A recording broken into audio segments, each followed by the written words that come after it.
Good morning students.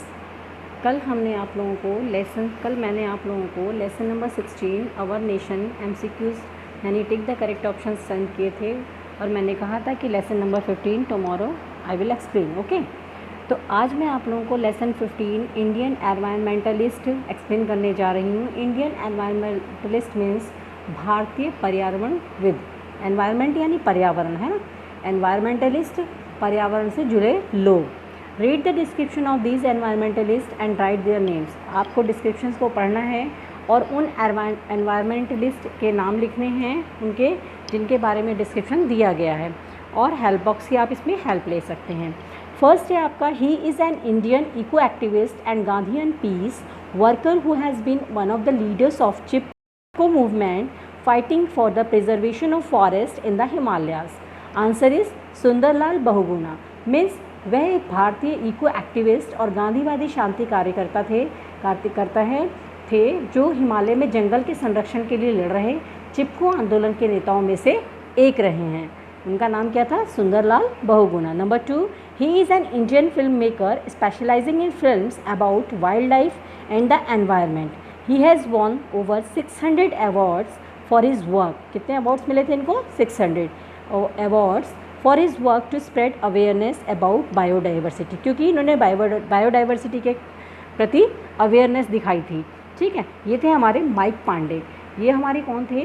वह एक भारतीय फिल्म निर्माता हैं जो वन्य जीवों और पर्यावरण के बारे में फिल्मों में विशेषज्ञता रखते थे, और उन्होंने जैव विविधता के बारे में जागरूकता फैलाने के लिए अपने काम के लिए 600 से अधिक पुरस्कार जीते हैं। Mike Pande. Number 3, he is an Indian Gandhian environmentalist and social activist who founded the Zoli Gram Swaraj Sangh in Gopeshwar in 1964, which later became a mother organization to the Chipko movement. He was awarded the Padam Bhushan in 2005. वह एक भारतीय गांधीवादी पर्यावरणविद एवं सामाजिक कार्यकर्ता है जिन्होंने 1964 में गोपेश्वर नाम है जगह का, ठीक है, गोपेश्वर में दसौली ग्राम स्वराज्य संघ की स्थापना की, जो बाद में चिपको आंदोलन के लिए एकमात्र संगठन बन गया। चिपको आंदोलन के लिए एकमात्र मदर ऑर्गेनाइजेशन बना, जिसमें कि उन्हें 2005 में पद्म भूषण से सम्मानित किया गया। Chandi Prasad Bhatt. Number 4, she is an Indian environmentalist and political activist as well as a major proponent of the green concept of the sustainable development.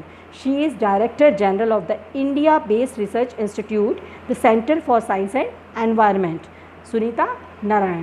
वह एक भारतीय पर्यावरणविद और राजनीतिक कार्यकर्ता होने के साथ साथ सतत विकास की हरित अवधारणा के प्रमुख प्रस्तावक थी। वे भारत स्थित अनुसंधान संस्थान the centre for science and environment की डायरेक्टर जनरल हैं। वो कौन है? हमारी सुनीता नारायण। नंबर 5 लेते हैं हम। In 1990 he left Anandwan to live along the Narmada river. He passed away in Anandwan on February 9, 2008 at 4:15 AM। Babu Amte ये जो थे ये आनंदवन के थे। 4:15 AM। ही वॉज 93 ईयर के थे। As per his last wish he was buried not cremated, है ना। इसमें क्या है कि 1990 में उन्होंने आनंदवन को नर्मदा नदी के किनारे रहने के लिए छोड़ दिया। ठीक, he left Anandwan to live along the Narmada river. Narmada नदी को उन्होंने क्या किया कि आनंदवन को नर्मदा नदी के किनारे रहने के लिए छोड़ दिया। उनका निधन 9 फरवरी 2008 को सुबह 4:15 पे हुआ। आनंदवन में ही हुआ था। उनकी अंतिम इच्छा के अनुसार उनका अंतिम संस्कार नहीं किया गया था। ये थे हमारे बाबू आमते। In 1990 में he left Anandwan to live along the Narmada river. Number 6, he is known as waterman of India. Waterman of India means waterman किसे कहते हैं? भारत का waterman क्या है? जल पुरुष, है ना। ऑफ इंडिया, भारत का जल पुरुष। He is known as waterman of India. उन्हें भारत का जल पुरुष के रूप में जाना जाता है। He won the Magsaysay Award in 2001 and Stockholm Water Prize in 2015. इन्होंने 2001 में मैग्सेसे अवार्ड जीता और स्टॉकहोम वाटर प्राइज 2015 में जीता। He runs an NGO called Tarun Bharat Sangh which was founded in 1975। उन्होंने तरुण भारत संघ नामक एक एनजीओ चलाया जिसकी स्थापना 1975 में हुई थी। नाम है इनका Rajendra Singh. Number 7, he was an Indian ornithologist and naturalist. He is known as the birdman of India. Birdman of India यानी पक्षी विज्ञानी, भारत की जो पक्षी विज्ञान है ना। He was instrumental in creating the Bharatpur bird sanctuary. He was awarded India's highest civilian honour. इनको हाईएस्ट सिविलियन ऑनर से नवाजा गया, जिसको हम पद्म विभूषण कहते हैं। कब नवाजा गया था? 1956 में। वो एक भारतीय पक्षी विज्ञानी और प्रकृतिवादी थे। उन्हें बर्डमैन ऑफ इंडिया के रूप में जाना जाता है। किसे? सलीम अली को, है ना। Answer is Salim Ali. He was an Indian ornithologist and naturalist. वो एक भारतीय पक्षी विज्ञानी और प्रकृतिवादी थे। उन्हें he is known as the birdman of India, उन्हें बर्डमैन ऑफ इंडिया के रूप में जाना जाता है। He was instrumental in creating the Bharatpur bird sanctuary. उन्होंने भरतपुर पक्षी अभयारण्य बनाने में उनका महत्वपूर्ण योगदान था। भरतपुर बर्ड सेंचुरी को बनाने में उनका मेन योगदान था। He was awarded in India's highest civilian honour. उन्हें 1956 में भारत के सर्वोच्च नागरिक सम्मान पद्म विभूषण से सम्मानित किया गया था। नाउ लास्ट हमारा है, she has been dynamic in bringing a change in the environment process in India by starting Narmada बचाओ आंदोलन to fight for the justice of the dam project affected people.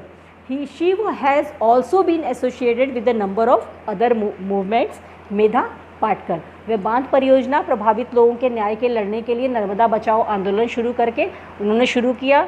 He has been dynamic in bringing a change, इन्होंने एक change लाया और environment के प्रति इन्होंने क्या करा कि बांध परियोजना यानी डैम से रिलेटेड परियोजना चलाई, जिसमें कि इन्होंने क्या किया, नर्मदा बचाओ आंदोलन जो है उस पर न्याय से लड़ने के लिए नर्मदा बचाओ आंदोलन शुरू किया। भारत में पर्यावरण प्रक्रिया में बदलाव लाने में गतिशील रहीं और वह अन्य आंदोलनों की संख्या से भी जुड़ी हुई हैं। She has also been associated with a number of other movements. Medha Patkar. Now do it in your notebook and send me for correction. Okay.